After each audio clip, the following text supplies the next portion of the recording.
সুলাইমান পয়গম্বর আল্লাহ একটা মুজিজার আংটি দান করেছিলেন, একটা আংটি এবং একটা চেয়ার আল্লাহ পাক দান করেছিলেন। এই আংটিখানা যখন সুলাইমান পয়গম্বর হাতের মধ্যে থাকতো, এই আংটির বড় পাওয়ার, আংটির বড় ক্ষমতা। সুলাইমান পয়গম্বরকে আল্লাহ দুইটা জিনিস দান করেছিল, একটা হলো আংটি আর একটা হলো চেয়ার। এরে মুসলমান শোনো না, ওই আংটি হাতে দিয়ে কোনোদিন সুলাইমান পয়গম্বর কোনো ওয়াশরুমে যাইতেন না, বাথরুমে যাইতেন না। উজিরকে বলে, উজির আংটিটা খুলে দিয়ে। সুলাইমান পয়গম্বর বলে, উজির এই আংটিখানা ধরে রাখো, আমি জরুরাত কাজ সেরে আসি। আর যে আংটিটা দিয়া যখন উনি বাথরুমে গেছে, ওই পথ দিয়ে যাইতেছিল এক দুষ্ট জিন। ওই জিন দেখে সুলাইমান পয়গম্বর আংটিখানা উজিরের কাছে জমা দিয়া গেছে। মুসলমান শুনে নাও, এই ফাঁকে দুষ্ট জিন তার রূপ বদলাইয়া পয়গম্বর সুলাইমান সাজিয়া এসে বলে, উজির তাড়াতাড়ি আংটিখানা দাও। আংটিখানা সুলাইমান পয়গম্বর আংটিখানা নিয়ে জিনের বদজিনেটা হাতের মধ্যে লাগাইয়া ডাকতে বলে, উজির শোনো, একটু পরে আমার সুরত ধরে আর একজন লোক এসে, সেও তো সুলাইমান বলে দাবি করবে। খবর সে এসে বলবে, আমি নকল, খবরদার খবরদার, তারে ঢুকতে দিবা না। আমি হলাম, আমি এখন যাইতেছি, শোনো জরুরাত সবাই বসতেছি। তবে ওই পয়গম্বর সুলাইমান দাবি করে যে লোকটা আসবে, তাকে পিটাইয়া রাজ দরবার থেকে বিতাড়িত করে দিবা, সেজন্য কোন রকম ওই রাজ দরবারে ঢুকতে না পারে। জোরে জোরে চিল্লায় বলো মারহাবা। এদিকে আসল সুলাইমান পয়গম্বর উনি বাথরুম থেকে এসে উজিরকে ডাকতে বলে, উজির আংটিটা দাও, এই আংটি দাও। বলে, হুজুর এই মাত্র তো আপনি আংটি নিয়ে রাজ দরবারে চলে গেলেন। পাগল আছো নি, আমি আংটি নিছি মানে? হুজুর একটু আগে তো আপনি নিজেই নিলেন, নিজে নিয়ে গেলেন।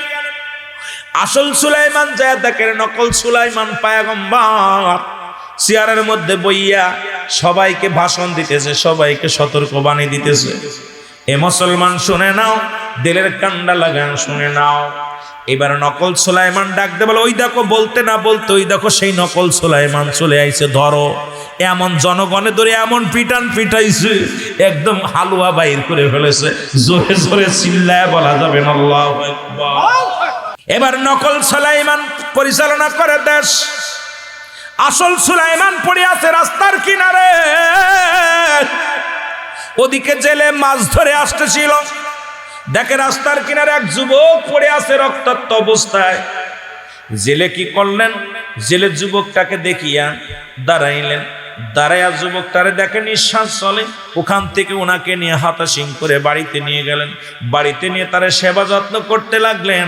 তারে অনেক সেবা যত্ন করতে করতে তার হুঁশ ফিরে পেল, কিন্তু তার স্মৃতিশক্তি আর মনে নাই, কারণ আংটি তো তার হাতের মধ্যে নেই, আংটি তো চলে গেছে নকল জায়গা।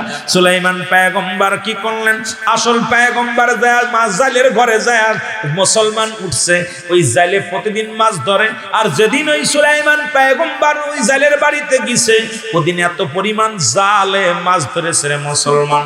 সুলাইমান পয়গম্বরকে পাইয়া জালে বড় খুশি হয়েছে, আল্লাহ একজন ভালো যুবকরে আমার ঘরে উঠাইয়া দিছো, যারে আমার বাড়ি আসা পর আজকে দ্বিগুণ মাছ পেয়েছি, সুতরাং ভাগ্যবান এই যুবকরে আমি হাতছাড়া করব না।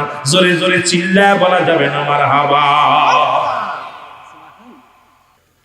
জেলে ডাকতে বলে, বাবা ও বাবা, একটা কথা বলবো, আমি তোমারে পেয়ে বড় ধন্য। তুমি একজন আমলদারি, তুমি একজন ভালো যুবক। যাবার আগে একটা কথা আমি তোমারে বলতে চাই গো বাবা, তুমি চলে যাবা, আমি তোমারে ঠেকাইব না। তোমাকে রাস্তা থেকে তুলে আনছি, রাস্তা থেকে কুড়িয়ে আনছি। যাবার আগে একটা কথা বলি, বলো দিয়ে আমার বাড়িতে আমরা কয়জন বাস করি? আমার বাড়িতে কয়জন বাস করি? এবার সুলাইমান পয়গম্বর ডাক দে কয়, হুজুর আপনার বাড়িতে মাত্র দুজন, আপনি আর কাকি আম্মা, আর তো কেউ নাই। এবার জেলে বলে, বাবারে শুধু তোমার কাকি আম্মার আমি নয়, আমার বাড়িতে যুবতী একটা মেয়ে আছে, 18-20 বছর বয়স, আমার আর একটা কন্যাও বাড়ির মধ্যে আছে। পয়গম্বর সুলাইমান ডাক দে বলে, কাকা কি বলতে চান? আজকে কয়েকটা বছর, 2টা বছর পার করলাম আপনার বাড়িতে, কোন নারীর চেহারা দেখতে পাই নাই। আর আমাদের দেশে জায়গিরি রাখি 3 মাস পরে মেয়ে ভাগে নিয়ে যায়, বিটার বউ নিয়ে যায়, বউ নিজেই চলে যায়। জোরে জোরে বলেন ঠিক কিনা? ওর ইমাম সাহেব খাইতে যাইয়া, ইমাম সাহেবরা দিছে লজিং, খাইতে যায় পরের মেয়ে নিয়ে ভাগছে। অনেক ইমাম সাহেব দেখা যায় নামাজ না পড়ে পরের বউ নিয়ে ভাগছে, ধরে বলেন ঠিক কিনা? এর জন্য দায়ী হলো বেপর্দা। আজকে পর্দা নাই সমাজে।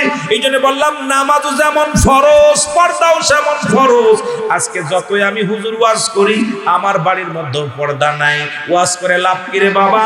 আমার বউ যায় যদি বাজারে, আমার মা বোন যদি যায় বাজারে, আমার মা বোন যদি থাকে বেপরদায়, ওয়াজ করে লাভ নাই। শুধু মুখে মুখে বললাম, বড় বড় ওয়াজ করলাম, ঘর কন্ট্রোল করতে পারি নাই, বাড়ি কন্ট্রোল করতে পারি নাই। আমার মতো বক্তার জুতার মালা দিয়া পিটাইবো ফেরেশতারা। জোরে জোরে বলেন ঠিক কিনা? সুলাইমান পয়গম্বর ডাক দিয়ে বলে, চাচু 2 বছর আপনার বাড়িতে রইলাম, আল্লাহর কসম করে বলি একদিন তো কোনো নারী দেখতে পাই নাই। সুলাইমান পয়গম্বর কথা বলা পর জেলে ডাক দিয়ে বলে, বাবারে আমার মনে বড় কষ্ট, আমার একটা মেয়ে আল্লাহ দান করেছে। আমার মেয়েটার বড় স্বপ্ন ছিল এই দেশের প্রেসিডেন্ট সুলাইমান পয়গম্বরের সঙ্গে বিয়ে বসবে। সুলাইমান পয়গম্বর বীর পয়গম্বর, সারা পৃথিবীর মধ্যে যখন ছাড়াইলেন, আমার মেয়েটাও আশা করে একটা পত্র লেখলেন। কিন্তু পয়গম্বর সুলাইমান আমার পত্রখানা আমার মুখের মধ্যে মেরে দিয়েছিল। বাবা আমি বড় কষ্ট পেয়েছিলাম। সেদিন আমার মেয়েটাকে আমি ডেকে বলেছিলাম, আমার মেয়ে আমাকে ডাকতে বলে, বাবা পয়গম্বর সুলাইমানের সঙ্গে বিয়ে হয় নাই, তা কি হয়েছে? আমি এমন একটা মেয়ে, আমি এমন ভাবে আমল করবো গো বাবা, কাল কিয়ামতের ময়দানে আমি মেয়ে তোমার জন্য আল্লাহর দরবারে দরখাস্ত করব, রব্বি কারীম যেন আমার বাবারেও জান্নাতি করে। জোরে বলেন না মারহাবা। এ দুনিয়ার মুসলমান গভীর মনোযোগ। সুলাইমান পয়গম্বর ডাকতে বলে, ও চাচা আপনার মেয়ের ভিতরে কি গুণ ছিল বলেন? আসলে তো সুলাইমানের কোনো স্মৃতি শক্তি নাই। আসলটার যে আসল মাল হাতের মধ্যে নাই, সব স্মৃতি শক্তি নষ্ট হয়ে গেছে। বলে, বাবার 1 নাম্বার আমার মেয়ের ভিতরে সুলাইমান পয়গম্বর ছিল 5টা গুণ। তার ভিতরে একটা গুণ, 1 নাম্বার সতীত্ব, আমানতদারি। আমার মেয়ের ভিতরে এই গুণটা ছিল। 2 নাম্বার আমার মেয়েটা বড় আমলদারি। গুণ 2 নাম্বার আমলদারি। আমার মেয়েটা এত আমল করে, রাত জেগে জেগে আমল করে, ইবাদত বন্দেগী করে। 3 নাম্বার রে বাবা, পৃথিবীর মধ্যে বড় বুজুর্গ, বড় পর্দাশীলতা নারী ছিল। পৃথিবীর মধ্যে কোনো পুরুষ তার চেহারা দেখতে পায় নাই। সে নিজেকে নিজে কন্ট্রোলে রাখছে রে বাবা। 4 নাম্বার আমার মেয়ে এই জমানার মধ্যে সবচাইতে সুন্দরী নারী। আমার মেয়ের মতো এত সুন্দরী আমার মনে বলে এই এলাকার মধ্যে আর কেউ নাই। 4 নাম্বার 5 নাম্বার আমি গরিব হওয়ার কারণে পয়গম্বর সুলাইমান আমার মেয়ের বিয়েটা প্রত্যাখ্যান করছে। আমার মুখের পরে সিটিটা ছুঁড়ে মারছে, আমি বড় কষ্ট পেয়েছি। পয়গম্বর সুলাইমান কে ডাক দে বলে, জেলে ডাক দে বলে, বাবারে তুমি যদি আমার ওই মেয়েটাকে বিয়ে করতাম, আমার মেয়েটাকে আমি বুঝাইয়া তোমার সঙ্গে বিয়ে দিতাম। কারণ সুলাইমান পয়গম্বরে পাই নাই, তাতে কি আছে রে বাবা? তবে তোমার মতো একজন আমলদারি যুবক, তোমার মতো একটা ইমানদার যুবক যদি আমার জামাই হয়, আমার মনটা বড় ধন্য হয়ে যাবে, আমি নিজে ধন্য হয়ে যাব রে বাবা। তুমি যদি আমার মেয়েটাকে বিয়ে করতাম, আমি তোমার সঙ্গে বিয়ে দিতাম। জোরে জোরে চিল্লায় বলা যাবে না সুবহানাল্লাহ। এ দুনিয়ার মুসলমান, পয়গম্বর সুলাইমান চিন্তা করে, রব্বে কারীম আমার উপায় শেষ, আংটিটাও হারায় ফেলেছি, রাজ্য তো হারিয়ে ফেলেছি। আরে আমি তার কিছু ফিরে পাবো না। কোথায় বাড়ি, কোথায় আমার ঠিকানা, কিছু আমার মনে নাই। আমি সুলাইমান এখন কোথায় যাব? যেহেতু একটা কুল পেয়েছি, বিয়ের প্রস্তাব পেয়েছি, মেয়েটাকে বিয়ে করাবো। রাজি হয়ে গেলেন পয়গম্বর সুলাইমান। ডাকতে বলে, চাচা যান, আপনার মেয়েকে আমি বিয়ে করতে রাজি। জোরে জোরে চিল্লায় বলেন মারহাবা। আর একটু জোরে জোরে চিল্লায় বলেন আল্লাহু আকবার। এটা সুলাইমান পয়গম্বর বিয়ে হয়ে গেল, বিশাল ধুমধামের সঙ্গে বিয়ে হয়ে গেল। সকালবেলা বিয়ে হলো, বিকেল বেলা সুলাইমান পয়গম্বর, দুপুর বেলা জেলে মশাই ডাকতে বলে, বাবা সুলাইম ডাকতে বলে, বাবা যুবক, ও যুবক তোমার একটা কথা বলি, চলো মাছ ধরতে যাই। আমার মেয়ের লগে আজকে বিয়ে হলো, আজকে রাত নদীতে যে মাছ পাবো এই মাছ দিয়ে আজকে রান্না হবে, এই মাছ দিয়ে আমরা রাত্রে খাবো। বাবারে চলো যাই। জামাইকে নিয়ে শ্বশুর জামাই দুজন নদীতে মাছ ধরতে গেছে। আর মাছটা যখন ধরতে গেছে, ওই রাস্তা ওই নদীর ভিতর দিয়া যাইতেছিল জিনেদের সর্দার। উনি তাকায় দেখে সুলাইমান পয়গম্বর নদীর মধ্যে মাছ ধরে। পয়গম্বর সুলাইমানকে দেখে জিনের বাদশা চিন্তা করে, আরে সুলাইমান পয়গম্বর কেন নদীর মধ্যে মাছ ধরে? ঘটনাটা কি? উনি দৌড়াইয়া চলে গেছে সুলাইমান পয়গম্বরের আসল রাজ দরবারে। যা দেখে নকল শয়তান জিন, নকল সে জিন সাজিন সুলাইমান পয়গম্বর সাজিয়া এইবার যায় ইসের মধ্যে কুরসির মধ্যে বসিয়া সমাজের মধ্যে বিশৃঙ্খলা লাগায়া দিছে। প্রজাদেরকে ডাকতে বলে, প্রজারা তোমাদের পয়গম্বর সুলাইমান কেমন লোক? বলে আমাদের সুলাইমান পয়গম্বরে কি হয়েছে? আজ 2 বছর এত আমাদের অত্যাচার করে, মানুষদেরকে মারে, চোরকে ধরে বসতে দেয়, ভালো মানুষটারে জেলে ভরে, বিচার আচার অসব উল্টা পাল্টা করে, কারোর লগে কথা বলে না। পয়গম্বর সুলাইমান এসে কিছুক্ষণ বসে, বাকি সময় কোথায় তাকে বলতে পারি না। সুলাইমান পয়গম্বর এই কথা শুনিয়া মুসলমান জিনের বাদশা দৌড়ে গেছে, যায় দেখে জিনের সদয় দুষ্ট জিন ওই চেয়ারের মধ্যে বসে আছে। সঙ্গে সঙ্গে জিনের বাদশা ডাক দে, কয় দাঁড়া বদমাইশ। এবার তরবারি নিয়ে যখন দাবড় দিছে, মুসলমান নকল সুলাইমান মুসলমান করতেছিলাম জিনেদের বদজিন এবার উড়াল দিয়ে রওনা দিছে। রওনা দিয়ে এত জোরে দৌড় শুরু করেছে, পিছন থেকে জিনের বাদশা দাবড় শুরু করছে। আর উনি দৌড়াইতেছে, দৌড়াইতে দৌড়াইতে নদীর ভিতরে যায়, আংটিখানা হাত থেকে পড়ে গেছে। আংটিখানা যখন পানির মধ্যে পড়ছে, আংটিখানা একটা মাছে খেয়ে ফেলেছে। জোরে জোরে চিল্লায়া বলা যাবে না সুবহানাল্লাহ। এরা দুষ্ট জিনের হাত থেকে যখন আংটিখানা পড়ে গেছে, বড় লম্বা আলোচনার বাবা আছে, তো 12টা পার হয়ে গেছে। আরে 12:30 পার হয়েছে। এত বড় ওয়াজ করতে গেলে আরো 3 ঘন্টা দরকার। কথা বুঝছেন? তাড়াতাড়ি যত শেষ করা যায়। এরা জিনটা যখন হাত থেকে জিনের হাত থেকে আংটি পড়ে গেছে, এই আংটি একটা মাছে খেয়েছে। সুলাইমান পয়গম্বর যে জাল পেতেছে, আংটিটা সেই যে মাছে খেয়েছে সেই মাছটাই যে বিশাল বড় এক মাছ। আর ওই জালের মধ্যে যেটা গেছে, জাল যখন উঠাইছে পয়গম্বর সুলাইমানের জেলে যখন মাছটা পেয়ে বড় খুশি হয়েছে, ডাকতে বলে জামাই আমি বড় লাখব, আমি বড় ভাগ্যবান, তোমার মতো জামাই পেয়েছি। আর আজকে সমুদ্রে সাগরের বড় মাছটা আমার জালে পড়েছে, আজকে আর মাছ ধরবো না। চলো বাবা এই মাছটা নিয়ে আমরা বাড়ি যাবো, রান্না করবো, আমার মেয়ে রান্না করবে, সবাই প্রাণ ভরে খাবো, আনন্দের খাবো। মাছটা নিয়ে বাড়ি আসলেন, ডাকতে বলে মেয়েরে, মা তোমার নতুন জামাইকে তুমি মাছটা ভুনে সুন্দর করে দিবা গো মা, তোমার হাতের প্রথম খানা আমার জামাই খাবে, তোমার হাতের খানা আমিও খাবো বাবা। আজকে তোমার হাতের খানা খায় ইবাদত বন্দেগীর মধ্যে কাটাইবো।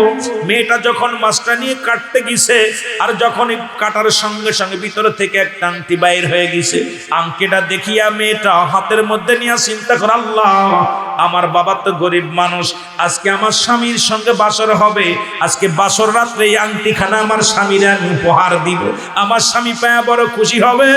এবার রাত্র যখন, অনেক আগে বলেছি লম্বা আলোচনা শোনো, এবার রাত্র যখন হয়ে গেল, বাসর রাত্রে যাইয়া সুলাইমান পয়গম্বর এবার বাসর রাত্র হয় ওই জেলের মেয়ের সঙ্গে।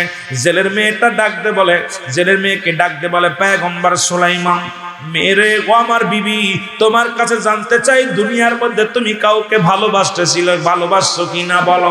মেয়েটা ডাকতে বলে, ও আমার স্বামী, জীবনে ভালোবেসে ফেলেছিলাম একটা ছেলেকে, সেই ছেলেটা হলো পয়গম্বর সুলাইমান। আরে আমি তার দুনিয়ার জন্য ভালোবাসি নাই, আমার আব্বা বড় আশা ছিল একজন ইমানদার আমলদারি একটা জামাই তার জুটবে কবলে, এই জন্য আমিও প্রস্তাবে রাজি হয়ে গেছিলাম। সুলাইমান পয়গম্বর প্রস্তাব দিয়েছিল, পত্র লিখেছিল 5 গুণের গুণান্বিত যে নারী হবে তার সে বিয়ে করবে। আমার ভিতরে 4টা গুণ ছিল, একটা গুণ না থাকার কারণে পয়গম্বর সুলাইমান আমাকে বিয়ে করে নাই। তবে আমার কোনো দুঃখ নেই, আজকে আপনাকে আমি স্বামী রূপে পেয়েছি, আপনাকে পেয়ে আমি বড় ধন্য হয়ে গেছি, আর কিছু চাই না রে স্বামী। স্বামীর পায়ের মধ্যে চুমা দিয়া, স্বামীর পায়ের মধ্যে চুমা দিয়া ডাকতে বলে, পানের স্বামী ওই পয়গম্বর সুলাইমানকে আমি আল্লাহকে পাওয়ার জন্য, রাসূলকে পাওয়ার জন্য, জান্নাত পাওয়ার জন্য ভালোবেসে ফেলেছিলাম। দুনিয়ার কোন সম্পদের জন্য ভালোবাসি নাই, দুনিয়ার কোন ধন সম্পদের জন্য ভালোবাসি নাই, শুধু জান্নাতে যাওয়ার জন্য, আল্লাহকে পাওয়ার জন্য। এই ফিরাউন ছিল তরমুজ বেচা ব্যাপারী, এই ফিরাউন ছিল দারোয়ান, এই ফিরাউন ছিল জুতায় কালি করত। এই দুনিয়া থেকে রব্বে কারীম এত মর্যাদা, এত দাম তারে দিয়েছিল, কিন্তু তাকে আল্লাহ দুনিয়া থেকে নিয়ে গেছে। আর একজন ছিল বাদশাহ বুখতানসর, যিনি পৃথিবীর মধ্যে বড় প্রতাপশালী জিনাকারী ছিল। এই পৃথিবীর মধ্যে আল্লাহ রাব্বুল আলামিন দুজন মুসলমান, দুজন কাফেরদেরকে পৃথিবীর মধ্যে বাদশাহী দান করেছিল গো। আল্লাহ তাদের নিয়ে গেছে। পৃথিবীর মধ্যে কত সফল বাদশা ছিল, 40 বছর গাদ্দাফি 42 বছর ক্ষমতার মধ্যে ছিল, তার জুতার মালা গলায় দিয়ে বাইর করেছে। মুসলমান বাদশা সাদ্দাম এই পৃথিবীর মধ্যে কত বাদশাহী করেছিল, কত ইনাদাপট দেখাইছিল। ইরাকের প্রেসিডেন্ট যিনি ছিলেন, তিনি জনগণকে শুধু খাওয়াইতেন, ফ্রি খাওয়াইতেন, ফ্রি গম পাড়াইতেন।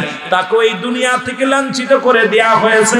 সুতরাং পৃথিবীর মধ্যে টাকা, ধন সম্পদ, বাড়ি গাড়ির যতই তুমি জমিদারি করো না কেন, রব্বে কারিমের গোলামি যদি না করে যাও, এই দুনিয়া থেকেও লাঞ্ছিত হবা, পরপারও লাঞ্ছিত হবা। জোরে জোরে চিল্লায় বলা যাবে না, ঠিক কিনা? সুলাইমান পয়গম্বর বিয়া করবেন, বয়স হয়ে গেছে। মা বোনেরা যারা আছেন ওয়াজ শুনবেন, যুবকরা যারা আছেন ওয়াজ শুনবেন। আমি তো কথা বলতে যা কেবল মাত্র শুরু করলাম আলোচনা, অনেক লম্বা আলোচনা, সরি শরিয়াত তরিকত হাকিকত মারিফাত নিয়ে, বাস্তবতা নিয়ে কথা বলবো। যদি রব্বে কারীম দয়া করে, যদি সুযোগ দান করে, তাহলে আস্তে আস্তে আলোচনার মধ্যে যাব। বাদশা সুলাইমানের উজির ডাকতে বলে, হুজুর আপনার তো বয়স হয়ে গেছে, রাজ্য চালান, রাজ্য পরিচালনা করতে করতে সময় পার করে দিলেন। সারা পৃথিবীর মধ্যে আপনার মতো এত বড় দামি বাদশার কেউ নয়, এত দামি মানুষ, সম্পদের মালিক, এত ধন সম্পদ আল্লাহ আপনারে দান করেছে, কিন্তু বিয়ের বয়স হয়ে গেছে, এখন তো বিয়ে করলেন না। হুজুর আপনার কি বিয়ে করার মন আছে বা মত আছে? বাদশা পয়গম্বর ডাকতে বলে,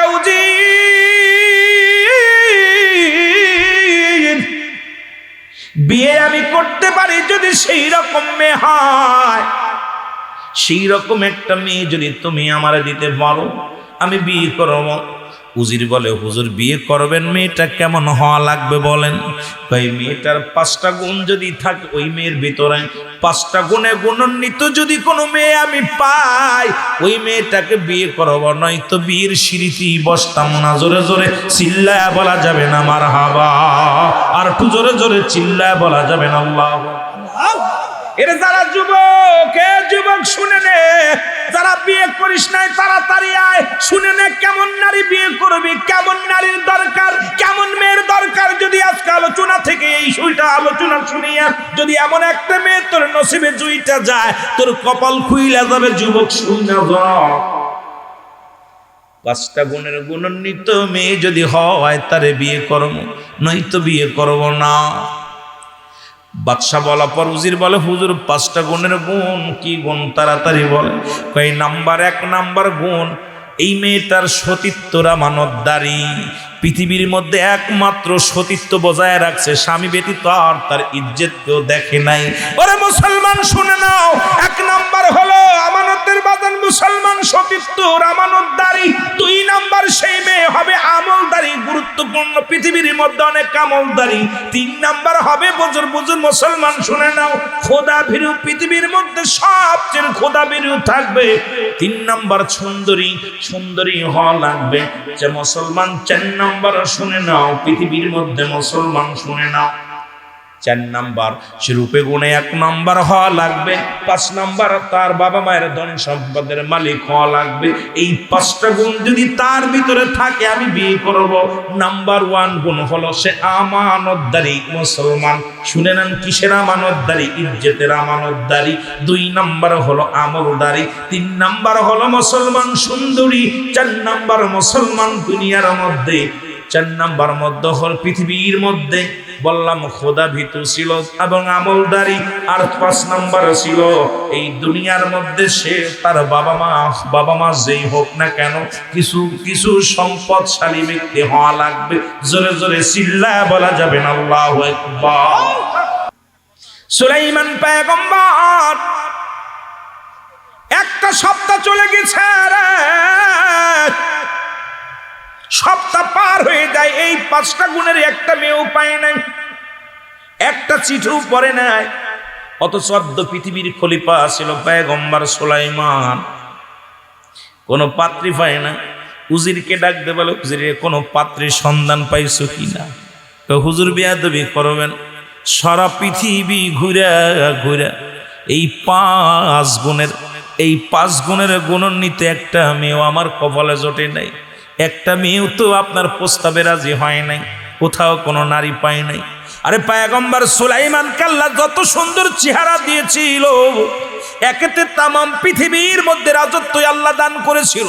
আর এত সুন্দর চেহারা যাকে দেখে মুসলমান হুর গেলে মান পর্যন্ত পাগল হয়ে যেত, যাকে দেখে জিন জাতিরা দলে দলে তার জন্য পাগল হয়ে বিয়ে করার জন্য পাগল হয়েছিল। অথচ অর্ধ পৃথিবী ঘুরে ঘুরে পয়গম্বর সুলাইমানের জন্য একটা মেয়ে পাওয়া যায় না। তার মানে কই রাজ্যের মধ্যে ভালো মায়া আদর্শবান ইমানদারি মেয়ে কি ছিল না?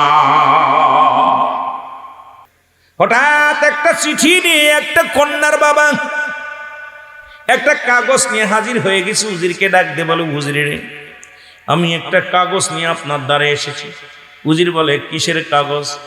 বলে, রব্বে কারীম আমাকে একটা মেয়ে দান করেছে, আমার মেয়েটা পয়গম্বর সুলাইমানের সঙ্গে বিয়ে দিতে চায়। উজিরে শোনো উজির বলে, তুমি কোন দেশের প্রেসিডেন্ট, কোন দেশের রাজা? বলে, আমি কোনো রাজা না, শোনো আল্লাহ আমাকে এমন একটা মেয়ে দিছে, আমার মেয়ে সতীত্ব রামানোদ্দারী। 1 নম্বরে আমার মেয়ের সতীত্ব রামানোদ্দারী, 2 নম্বরে আমার মেয়ে এমন পর্দাশীলতা মেয়ে, আজ পর্যন্ত কোনো বেগানা পুরুষ দেখে নাই। আর আমার মেয়ে, আপনার মেয়ে রাস্তা দিয়ে চলে, ভ্যান চালক, রিক্সা চালক, মুসিমাতর সবাই ঠেলা মারে, জোরে কোন ঠিক কিনা? আরে আবার জান্নাতে যেতে চাও, বড় বড় ফতোয়া দাও। আবার জান্নাতে যেতে চাও, বড় বড় ফতোয়া লাগা দাও। ও আলেম উলামা গভীর মনোযোগ। 2 নাম্বার, আমার মেয়ে কোনোদিন কোনো বেগানা পুরুষ দেখে নাই। 3 নাম্বার, আমার মেয়ে এমন আমলদারি, রাত জেগে জেগে কোরআনুল কারীম পড়ে, তাহাজ্জুদের নামাজ পড়ে। আমার মেয়ে এমন আমলদারি, আমার মেয়ের মতো আমলদারি আর কোথাও নাই।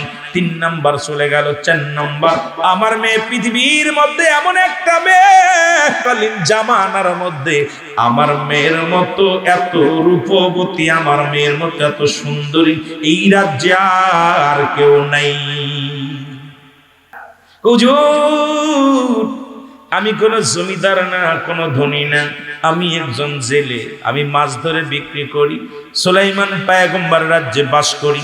আর ওই যে সমুদ্র, ওই সমুদ্র থেকে মাছ ধরি।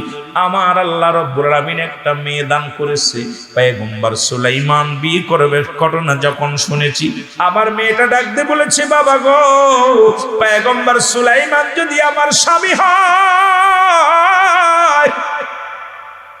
বাবা গো, বাবা আমার জীবনও ধন্য, আপনার জীবনও ধন্য। বাবা গো, আপনি যখন মারা যাবেন আপনার জামাই আপনার জানাজা পড়বে। বাবা গো, আপনি যখন মারা যাবেন আপনার জন্য আপনার জামাই দোয়া করবে। পৃথিবীর মধ্যে আপনি বড় ভাগ্যবান, আপনার জামাই হবে বড় একজন আলেম। আপনি বড় ভাগ্যবান, আপনার জামাই হবে একজন কামেল ব্যক্তি। আপনি বড় ভাগ্যবান গো বাবা, আপনার জামাই হবে একজন আল্লাহওয়ালা। এই কারণে আমার মেয়েটা বলছে, বাবা যান, যেহেতু আমি অল পৃথিবীর মধ্যে বর্তমান সব চাইতে সুন্দরী, বাবা গো যান, শুধু একটা গুণ আমাদের নাই, সেটা হলো ধন সম্পদ নাই। পয়গম্বর সুলাইমানের সঙ্গে যদি বিয়ে হয়, আমি নারী ধন্য, কারণ একজন আল্লাহওয়ালা স্বামী পাবো। জোরে জোরে চিল্লায়া বলা যাবে না মারহাবা। এ আমার ভাইরা, আমার বন্ধুরা, আমার গভীর মনোযোগ। উজির যে পয়গম্বর সুলাইমান পয়গম্বরে ডাক দিয়ে বলে, হুজুর,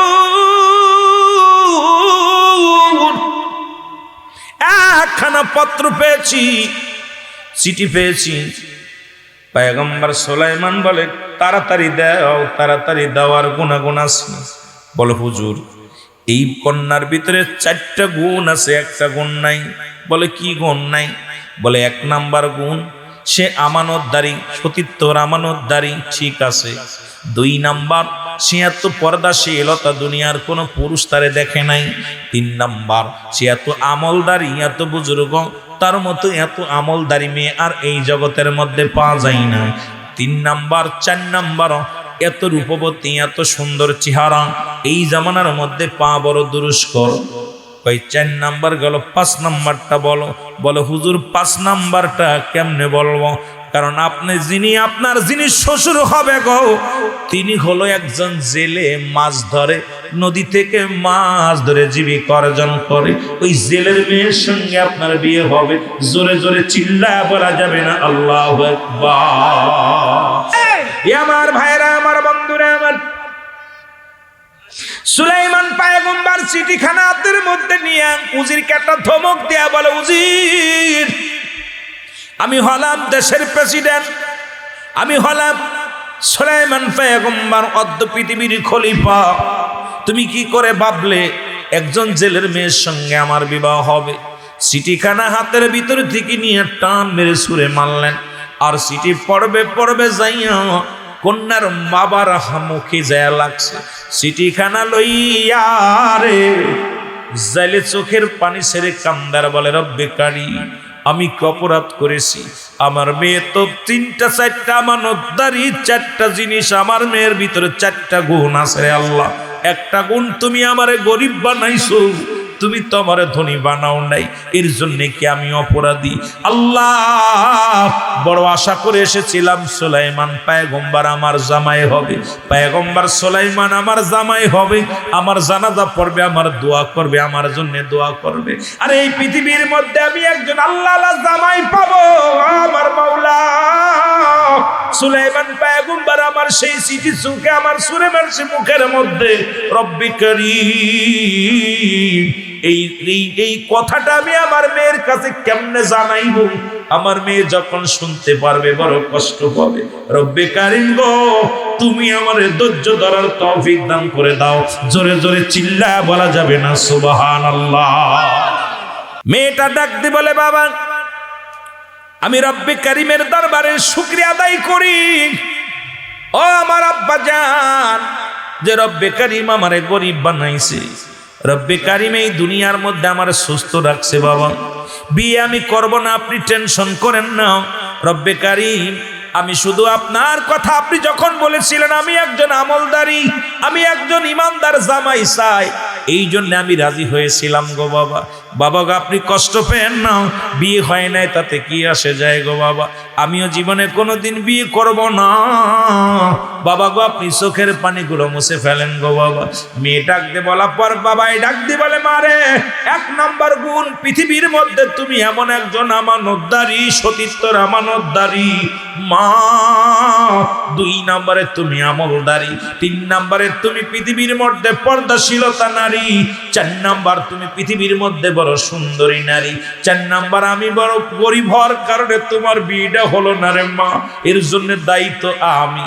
মেয়ে বলে, বাবা তুমি চোখের পানি মুছে ফেলো গো বাবা, সবই ভালো জানে রব্বে কারীম। চোখের পানি ছেড়ে ডাকতে বলে, রব্বে কারীম তুমি আমার 4টা গুণ দিছো, একটা গুণ না থাকার কারণে আমার বিয়েটা হলো না পয়গম্বর সুলাইমানের সঙ্গে। আমার বাবা কষ্ট পেয়েছে, রব্বি কারীম আমার বাবারে তুমি ধৈর্য ধারণ করার তৌফিক দান করে দাও।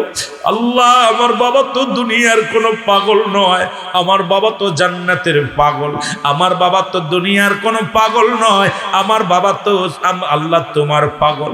আল্লাহ আমার বাবা তো দুনিয়ার কোনো মহব্বত করে নাই, তোমার মহব্বত করেছে। আল্লাহ আমি কন্যা হিসেবে তোমার কাছে ফরিয়াদ করি, আমার বাবাকে তুমি ধৈর্য ধারণ করার তৌফিক দান করো। জোরে জোরে বলেন আমিন। মেয়েটা দোয়া করে রয়েছে। কয়েকটা দিন চলে গেল।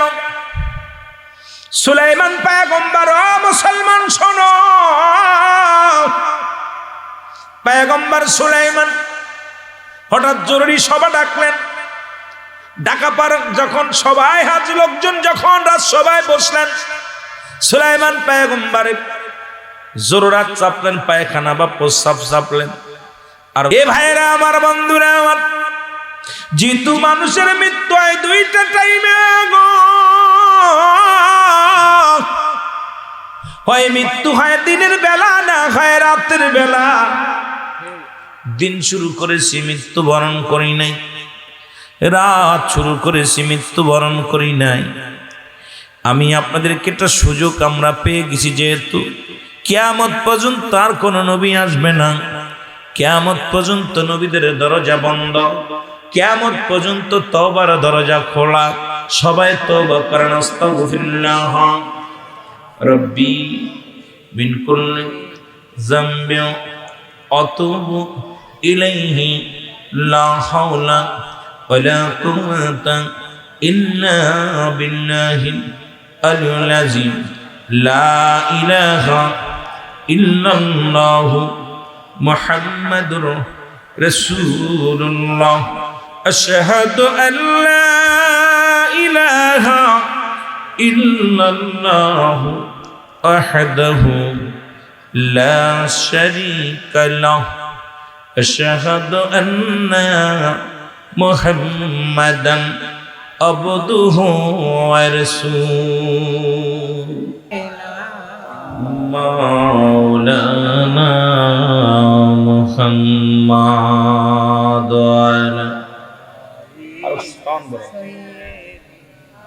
মাওলানা লা ইলাহা ইল্লাল্লাহ, জোরে লা ইলাহা লা ইলাহা মুহাম্মদ। বাইজান বহু দূরে মদিনা, কেমনে গজাবো জানি না। দয়া করে দয়ালু আল্লাহ, পোড়াও মনের বাসনা। লা ইলাহা আর জোরে লা ইলাহা লা ইলাহা মুহাম্মাদুর সাল্লাল্লাহু আলাইহি ওয়াসাল্লাম। আল্লাহুম্মা সাল্লি মুহাম্মাদ। আল্লাহুম্মা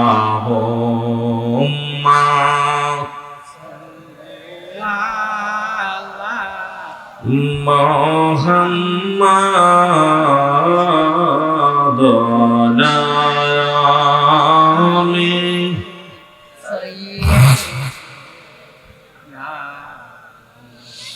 এই না দুরূদ পরম মুমিন সকলে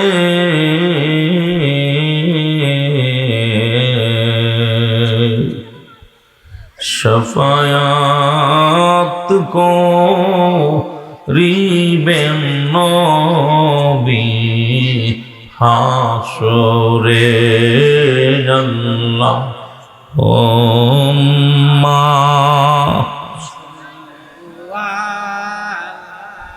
মুহাম্মাদ। আল্লাহুম্মা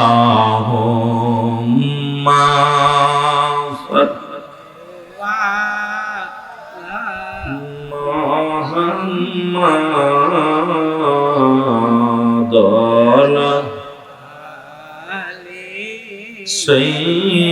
সাইয়্যিদিনা।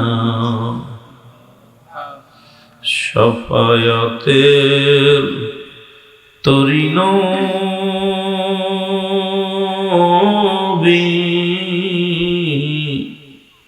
সাজা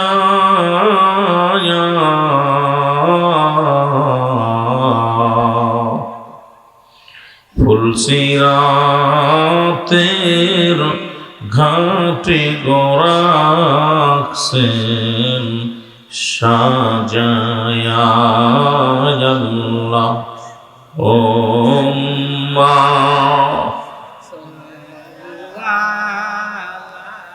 মুহাম্মাদ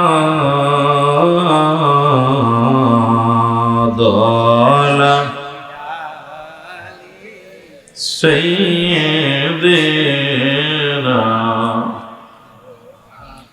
بلغنا بكماله كشف الدجى بجماله حسنت جميع خصاله صلوا عليه وآله হাওয়ার গাড়ি হাওয়ায় চলে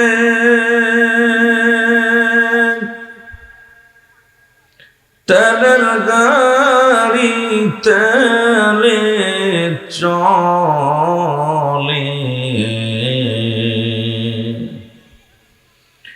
বিনা তেলে চালায় গাড়ি নবী সুলাইমান আমরা সেই মুসলমান আমরা তথ্যে মুসলমান বলগনা কামালিহি কশাবত तुझा बिजमालिह हसनत जमीआ खसालिह सल्लो अलैहि आलिह कलिमत तौहीद अर्श लिखा अस मोहम्मद बमते आका बंदुर पाशे बंदो बसा कलिमाती आसे प्रमाण बलगना बिकमा कशवत तुझा बिजमालिह हसनत जमीअ खसालिह सल्लु अलैहि वालिहि আলহামদুলিল্লাহ। সমস্ত প্রশংসা সেই মহান রব্বুল আলামিনের দরবারে যে রব্বে করিম ঐতিহাসিক বিনোদপুর গ্রাম মাগুরা জেলা মোহাম্মদপুর থানার অন্তর্গত ঐতিহাসিক আজিমুশান নুরানি ইমানি অত্র মাহফিলে আসার মতো বসার মতো সুযোগ আল্লাহ দান করলো। উচ্চ কণ্ঠ আওয়াজ বলেন আলহামদুলিল্লাহ।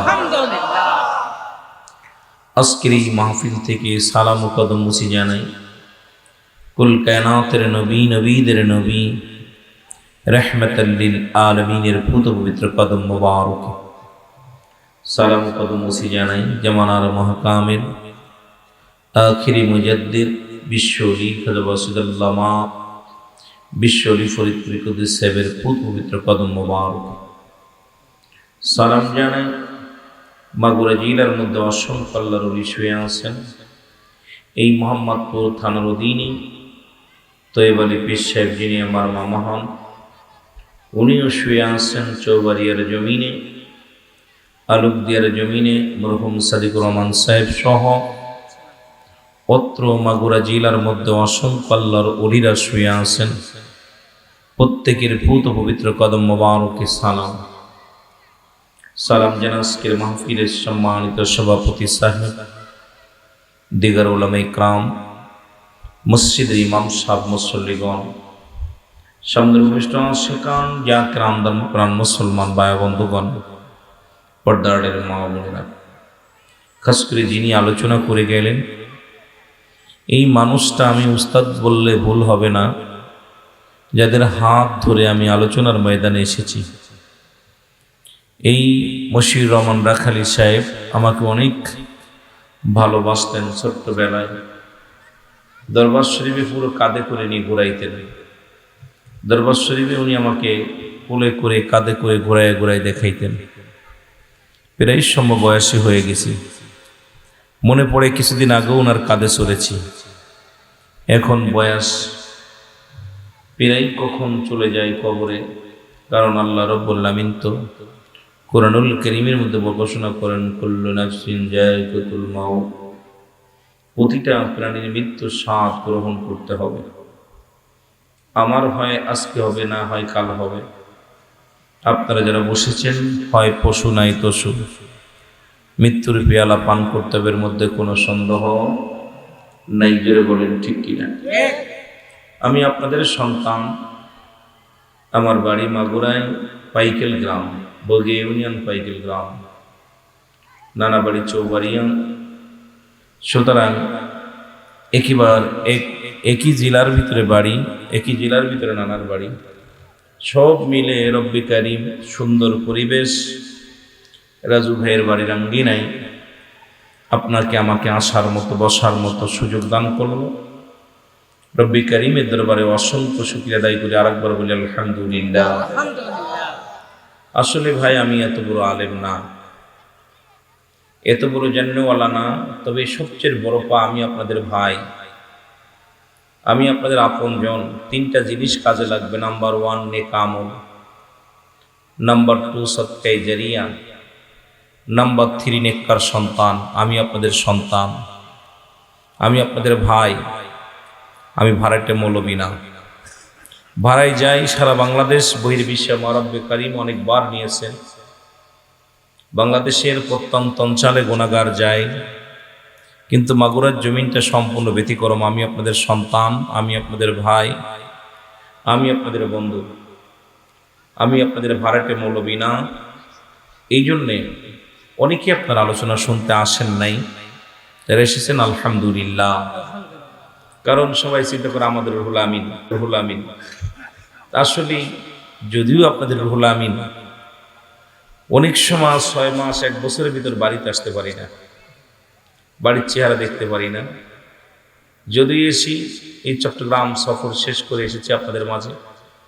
আগামীকাল নাটোর, তারপরের দিন ব্রাহ্মণবাড়িয়া, তারপরের দিন আপনার ওইদিকে সব এমন এমন দূরে প্রোগ্রাম, অনেক দূরত্ব প্রোগ্রাম।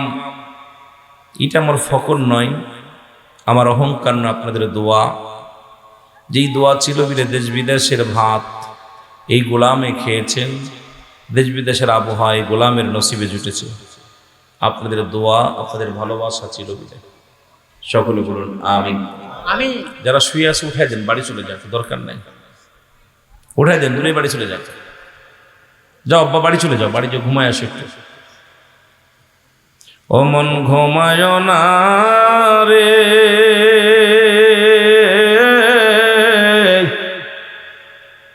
নাম জপ মৌলার, একদিন ঘুমাইবি রে মন, কবর মাঝার মন ঘুমায় না রে। উঠাই দেন না, উঠাই দেন, ঘুমানো মানুষ ভাল লাগে না। ওঠো, গান হইলে হ্যাঁ, গান হইলে খুব শুনতা, তাই না? কপাল পুরা। সুন্দর নারী বাড়ি গাড়ি,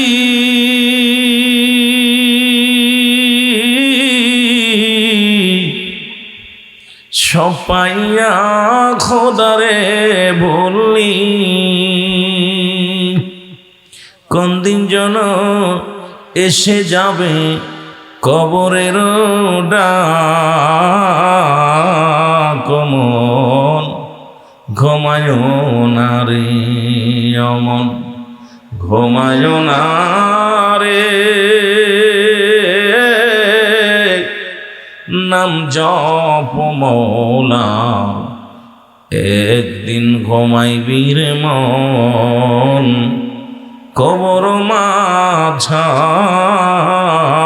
মন, ঘুমায় না রে। আমার ছেলে দেখলেন গত রাত্রে আমার সাথে মাহফিলে গেছে, সারা রাত জেগেছে, ফজরের নামাজের সময় দুই বাপ বেটা উঠছে, বাবা যে আমার আগে উঠছে, অজু করছে। আমি আব্বু অজু করছে, জি। আমি কিছু আব্বু যাবা মসজিদ যাবো, আমাকে না আব্বু আমার তো ভালো লাগছে না, আমি বাড়ি পড়ি। মসজিদে চলে গেছে। আমার ভাইয়েরা সলাত আদায় করে আবার আমি আজকে বললাম বাজান যাওয়ার দরকার নেই, এই জন্যে আমাদের গাছটা ভালো দরকার। আমি আমার এমন মায়ের সন্তান, আমি আগেই বলেছি তো এবারই পিছিয়ে আমার মামা, আমি এমন একটা মায়ের জন্ম নিয়েছি, আমি এমন একটা মায়ের সন্তান, আমরা নামাজ কাজা দিলে আমাদের সামনে ভাত আসে না। নামাজে না গেলে আমার আম্মা জান রান্না করে বলছে, বাবা ভাত রান্না করেছি খুলে খাও, বেড়ে দিতে পারবো না, কারণ খোদার কাছে আমার জবাব দিতে হবে। যেহেতু আল্লাহ রাব্বুল আলামিন বান্দাকে বানিয়েছে, সমস্ত মাকলুকাতকে খাওয়ায়, তা তুমি ওই রকম একটা মাকলুকাত হিসেবে খাইতে পারো, তবে আমি তোমাকে ভাত বেড়ে দিতে পারবো না। নামাজে দেরি হলে ঝাঁটার বাড়ি, কিল ঘুষি অনেক খেয়েছি। এই জন্য সন্তান গাছ ভালো, যে মা ভালো তার বেটা ভালো, মা কি যেন বেটা ভালো, বাপ ভালো তার বেটা ভালো, মা ভালো তার জি। এই জন্য আমাদেরকে একটা আদর্শবান মায়ের দরকার।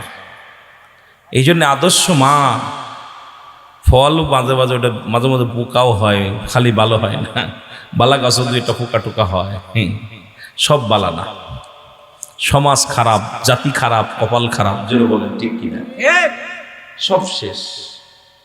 রব্বি করিম, এই যে দেখেন না কত সন্তান সারা রাত মাহফিল করে আসি, দেখি ছোট ছোট মাসুম বাচ্চাগুলো রাতকে রাত জেগে জেগে রাস্তায় ঘোরাফেরা করতেছে, টিভির সামনে ঘুম নেয়, কোরআন হাদিসের মাহফিলে ঘুম, মসজিদে গেলেই ঘুম। আর এই যে জুম্মার দিন চলে গেল, আজকে অমল জুম্মা, কপাল ফোড়ারা 2 রাকাত নামাজ পড়ে দৌড় মারে, আগে পরে কিছু লাগে না, জোরে কোন ঠিক কিনা। এমন কপাল ফোড়া, ইমাম সাহেব এত ওয়াজ করতেছে, কাজে লাগে না। সালাম ফিরাতে পারলে আসসালামু আলাইকুম, পিছন ডান বাম দিকে ঘুরাইতে ঘুরাইতে পিছন শেষ। কথা বুঝেননি? কপাল পোড়া মুসল্লি সব মিলে। তা যেটা বলতেছিলাম, আমি আপনাদের ভাই মনিরামপুর থেকে আমাদের মশিয়ার রহমান রাখালি আসছেন, ওনার থেকে আমার বাড়ি নিকটে মাত্র 3 কিলো দূরে মনে হয়, পাইকেল থেকে এখানে 3 থেকে 4 কিলো এরম হয় হয়তো। তা আমি ওনার সাথে নিকটবর্তী, এই জন্যে আমি তো আপনাদের দূরের মানুষ না। সব মিলে সবাই আল্লাহ রাব্বুল আলামিন ভালো রাখছে, সকলে বলুন আমিন। কুল্লু মান আলাইহা ফান, সব শেষ করে দিবে কে? আরো জোরে বলেন কে? সব কিছু শেষ করে দিবে আল্লাহ। আল্লাহ কাই বান্দা এই জমিনের ভিতরে যা কিছু আছে সব চূর্ণ বিচীর্ণ করে দিবে।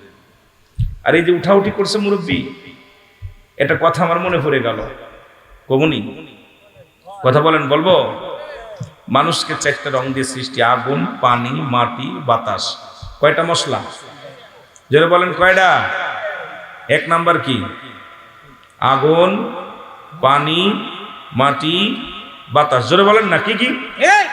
আগুন, পানি, মাটি, বাতাস। শরিয়াত, তরিকত, হাকিকত, মারিফাত, ইসলাম, ঈমান, ইহসান, কালেমা, নামাজ, রোজা, হজ, যাকাত। সুবহানাল্লাহ। এই আগুনের পরিমাণ যাদের দেহে বেশি, এদের দেখবেন মেজাজ বেশি গরম। যাদের আগুনের ভাবটা বেশি, দেখেন তারা হট্টগোল করে দেশে বেশি। বালক ভাইজান ভালো আছেন, ধাট কোন যাচ্ছেন, ধাট বলেন ঠিক কিনা? ও বুড়া হয়ে গেছে, চরিত্র পরিবর্তন হয় না, আগুনের পরিমাণটা একটু বেশি। কথা বুঝলি? এদের দেহে রাগ বেশি, মেজাজ কড়া থাকে সব। বাতাসের পরিমাণটা যাদের দেহে বেশি, এরা দেখবেন এক জায়গায় বসতে পারে না, ওরা বাতাসের কাজ খালি উড়িয়ে বেড়ানো। এই যে মাহফিলে আসতে টুক করে বসতে, টুক করে দৌড় মারতেছে, কারণ ওদের বাতাসের পরিমাণটা ভালো, ভালো কাজে বসবে না ওরা। জেনে দেখবেন এখানে, দেখবেন ওই বাজারে, ওই জায়গা থেকে ওই জায়গা, ওই জায়গা তো ওই জায়গা, ও খালি দড়ির পর আছে, ওর খালি দৌড়াইতে ভালোবাসে। বাতাস কি এক জায়গায় দাঁড়িয়ে থাকে? কথা কর না কেন? যেগুলো যে উঠাউঠি করে, এদের নসিবে বাতাসের ভাগটা বেশি। ওরা ভালো কাজে, ওরা 2 মসজিদে গুলো দেখবেন সালাম ফিরে দৌড়, মোনাজাত ছেড়ে দিয়ে দৌড়, 2 রাকাত পড়েই দৌড়, কারণ ওদের ভালো লাগে না। এইরকম ওই বাতাসের পরিমাণ যাদের দেহের মধ্যে বেশি, ওরা এক জায়গায় থাকতে পারে না, খালি দৌড়াদৌড়ি করতে ভালোবাসে। এরপরে পানি, পানি দেখেন নিচে মোগরা, ওরা ভালো কাজ। পানি যখন আপনি প্রসাব করবেন, অজু করবেন, দেখেন অজুই করতে যান, অজু করলে পানিটা গোড়ায় নিচে মোজায় না উপর মোজায়? কথা বলেন না কেন? কিছু মানুষের নসিবে পানির বাগদা বেশি, ওরা খালি নিচে কাজ করে বেশি, বাজার করে ঢিলে, হাটে যায় ঢিলে, কাজ করে ঢিলে, মানে ওর খালি ঢিলে, মানে খালি নিচে মোজাবে ভালো কাজের। এই যে জান্নাতের বাগান আগে বইলে সব, মসজিদে আগে এলে সব, পড়বে না মাস, কিন্তু আসছে না, আসছে না, কত বুঝেন নি, মানে যাচ্ছে কিন্তু চলে না, মন চলে তো দেহ চলে না। এরকম বাতায় আপনার এই পানির ভাবটা। আর একটা হলো সবচেয়ে প্রিয় হলো মাটি। মাটি যাদের নসিবে বেশি, এরা হলো সবচেয়ে ভালো খাঁটি মানুষ। দেখবেন, দেখলে করে মেয়েটা কারে মাটির মতো, ছেলেটা কারে মাটির মতো তুলনা করে, মাটি নড়াচড়া করে না। মাটি, এই জন্য মাটির সঙ্গে বেশি তুলনা দেখে, ছেলেটা তো মাটির মতো, মেয়েটা তো মাটির মতো, যেটা বলেন ঠিক কিনা? সবচেয়ে খাঁটি এরাই দেখবেন আল্লাহকে, আল্লাহর নৈকট্য বেশি হাসিল করে। যাদের দেহের ভিতরে মাটির পরিমাণটা বেশি, এরাই আপনার মুরাকাবা মুসাদা করতে পারে, এরাই ধ্যান ধরে বসতে পারে, এরাই অর্জন করতে পারে রব্বে কারিমকে। ধৈর্য এদের ভিতরে আছে, এই ধৈর্যশীলকে আল্লাহ বেশি পছন্দ করে, ঠিক কিনা? কিন্তু এই বাতাস মার্খা মানুষ আমাদের দেহের মধ্যে বেশি হয়ে গেছে, এরা দড়ির পর। কথা বলছেন? এই সামনের কাতারে, পিছের কাতারে, একবার মসজিদে গেল, একবার পিছনের কাতারে, একবার সামনের কাতারে, একবার মাঝের কাতারে, ওর ভাল লাগে না, যেরকম ঠিক কিনা? এত কিছু বুঝাবো না। আর একটা হলো, তিনটা সূরত দিছে আল্লাহ রাব্বুল আলামিন মাস্টার ইবলিসকে। নাম্বার 1, কিয়ামত পর্যন্ত হায়াত, মানুষের লোমে লোমে প্রবেশ করবে। আর একটা হলো, যখন যে সূরত ধরতে চাবে সেই সূরত ধরতে পারবে। তো মাস্টার ইবলিসের সূরত ধরে আপনাকে এখান থেকে মেশির বাগ, বিড়ির নেশা লাগাই দেবে, চার নেশা লাগাই দেবে, গমের নেশা লাগাই দেবে, দিয়ে এখান থেকে সূরত ধরে বন্ধু বানাবে, দোস্ত আয় ঘুরিয়ে আসি, হাওয়া খেয়ে আসি। কারণ এখানে বসলে প্রতিটা নিঃশ্বাসে গুনাহ মাফ হচ্ছে। এটা রিয়াজুল জান্নাহ, বেহেশতের বাগান। এই বেহেশতের বাগানে আপনি যতক্ষণ তো বসে আছেন, গুনাহ থেকে মারহুম হয়ে গেছেন, আপনি জান্নাতি বাগানে। এখানে যদি মৃত্যু হয়ে যায়, আপনার জীবনটা ধন্য। সুবহানাল্লাহ বলেন না? আর একটু জোরে বলেন। নিয়ত করেন যে আল্লাহ আমার মরণ দিলে জান্নাতের বাগানে দিন। আল্লাহ আমরা তো জান্নাত শুনেছি, দেখি নাই। দুনিয়ার জান্নাত আলেম ওলামা বলছে রিয়াজুল জান্নাহ, বেহেশতের বাগান। বেহেশতের বাগে হলো বেহেশত, তারপর হলো বাগান। তা বেহেশতের বাগানে কি জাহান্নামীরা আইবো না জান্নাতীরা আইবো? জাহান্নামীরা বাজার দিয়ে ঘুরতেছে, ওরা আইবো তাবারক খাওয়ার সময়, জোরে বলেন ঠিক কিনা? জাহান্নামীরাও আইবো কোন দিন? ওই জান্নাতের দিন কিয়ামত হইব, ঈসা আলাইহিস সালাম সিংহাই ফুট দিব, সব দূর হইব। তো একটু পরে যখন কিয়াম হইব, কিছু কিছু মানুষ দূর হইব, জোরে বলেন ঠিক কিনা? এইরকম দূরদূরির দরকার নেই। আল্লাহ আমাদের কবুল করুক। সবাই জান্নাতের বাগানে, যাদের নসিবে লেখা আছে, আল্লাহ সবাইকে যেন এই জান্নাতের বাগান নসিব করে। সকল বলুন আমিন। মহব্বতের সঙ্গে দুরূদ শরীফ পড়ুন, আল্লাহুম্মা সাইয়্যিদিনা মাওলানা মুহাম্মদ ওয়া আলা আলি সাইয়্যিদিনা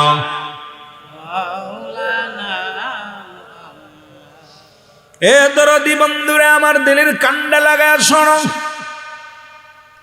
রিয়াজুল জান্নাহ, বেহেশতের বাগানে বান্দা যখন রওনা হয়ে যায়, প্রতিটা কদমে কদমে রব্বুল আলামিন বান্দার জীবনের সগীরা গুনাহগুলো মাফ করে দেয়। জোরে বলেন মারহাবা। কি গুনাহ মাফ?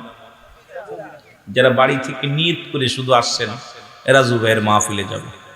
কোথায় যাব? জান্নাতের বাগানে যাব। সিদ্দিকী সাহেবের মাহফিলে যাব। কোথায় যাব? আপনার বিনোদপুর মাহফিলে যাব। নিয়ত করেছেন একটা, বাড়ির থেকে শুধু রওনা দেওয়ার সঙ্গে সঙ্গে প্রতিটা কদমে কদমে আল্লাহ সগীরা গুনাহ মাফ করে দিয়েছে। আরো জোরে বলেন। তাহলে লাভ না লস?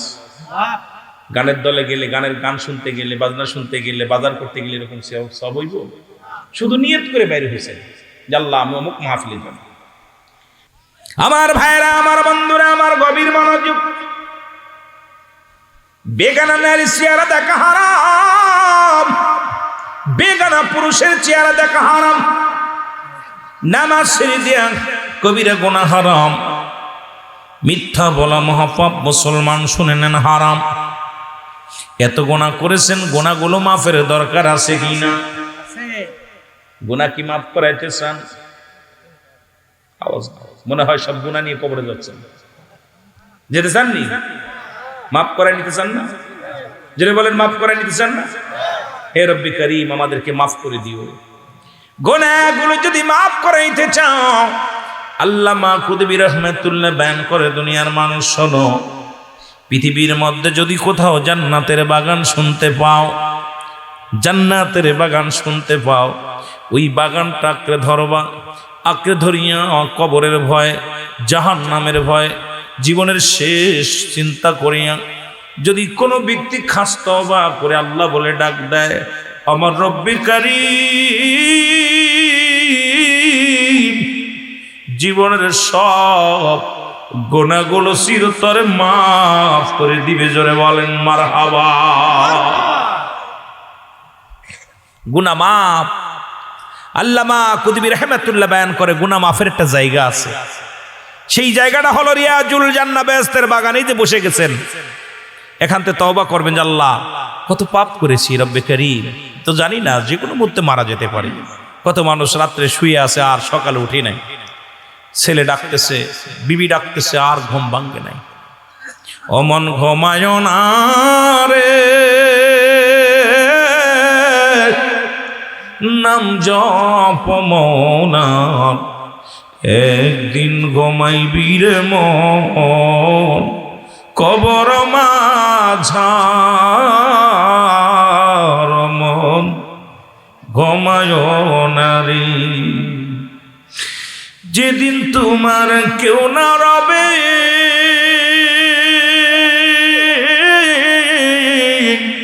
শুধু আমল নামা সঙ্গে যাবে। ও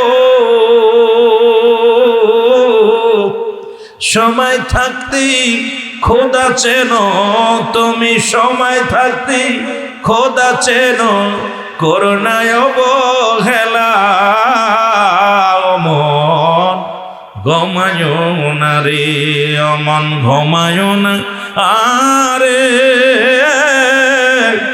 নাম জপ মৌলা, একদিন ঘুমাইবি রে মন, কবর মাঝার মন